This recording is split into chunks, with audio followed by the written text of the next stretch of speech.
त्यानंतर राज्यामध्ये काय होणार आहे, 27, 28, 29च्या दरम्यान राज्यात थोडं पावसाचं वातावरण तयार होणार आहे, म्हणून हा अंदाज लक्षात येतो. सांगायचं झालं तर मग ते पाऊस थोडंफार उत्तर महाराष्ट्राकडे देखील थेंब येण्याची शक्यता आहे, म्हणून हे देखील पूर्वकल्पना म्हणून अंदाज सर्व शेतकऱ्यांनी लक्षात द्यायचा. कर्नाटक, नेपाळी जत ह्या भागातल्या शेतकऱ्याला तंबाखू काढणाऱ्या शेतकऱ्याला सांगू इच्छितो की राज्यामध्ये आणखीन 26 तारखेपर्यंत असं ढगाळ वातावरण राहणार आहे, म्हणून हा अंदाज लक्षात यायचा.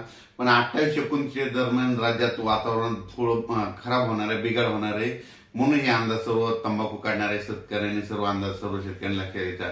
वीट उत्पादकांना देखील हा अंदाज लक्षात द्यायचा, कारण की खूप काही असा मोठा पाऊस नाही, मागे जसा आलता ना तसा तुरळक ठिकाणी कुठेतरी थेंब येणार आहे, म्हणजे 28, 29, 30च्या दरम्यान, म्हणून हे अंदाज सर्व शेतकऱ्यांना लक्षात द्यायचा.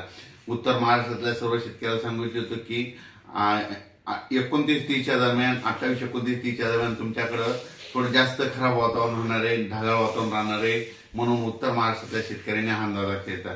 मग हे वातावरण कशामुळे खराब होणार आहे त्याचा एक मला कल्पना देतो. काय झालं की वेस्टर्न डिस्ट्रिक्ट WD काय झालं, गुजरात, राजस्थान, पंजाब, हरियाणा, मध्य प्रदेश, उत्तर प्रदेश, तिकडे काय होणार आहे आता ह्यामध्ये 26 ते 30 दरम्यान, म्हणजे जानेवारीच्या शेवटच्या आठवड्यात त्या 5-6 राज्यामध्ये काही ठिकाणी बर्फवारी होईल, कुठं गारपीट देखील होईल, कुठं मध्य प्रदेशमध्ये, राजस्थान, हरियाणा, पंजाब, उत्तर प्रदेश तिकडे गारपीट होईल. पण त्याचा असर काय होणार आहे महाराष्ट्राला, मग ढगाळ वातावरण राहील आणि तुरळक ठिकाणी मग क्वचित भागामध्ये कुठंतरी थेंब पडतील, म्हणून हा अंदाज सर्व शेतकऱ्यांनी पूर्वकल्पना म्हणून लक्षात यायचा.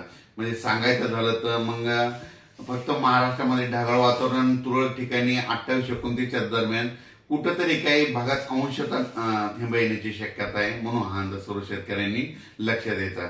खूप काही असा सर्वदूर मोठा पाऊस नाही, फक्त मागे जशी परिस्थिती झाली होती तशीच परिस्थिती आता राहणार आहे. हे असं ढगाळ वातावरण हे जानेवारीच्या शेवटच्या आठवडाभर राहणार आहे, म्हणून हा अंदाज लक्षात यायचा.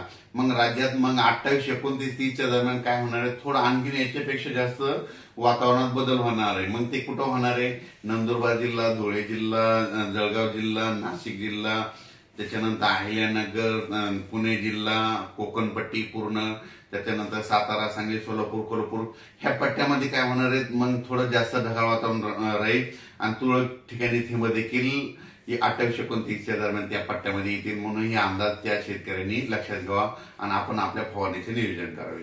धन्यवाद.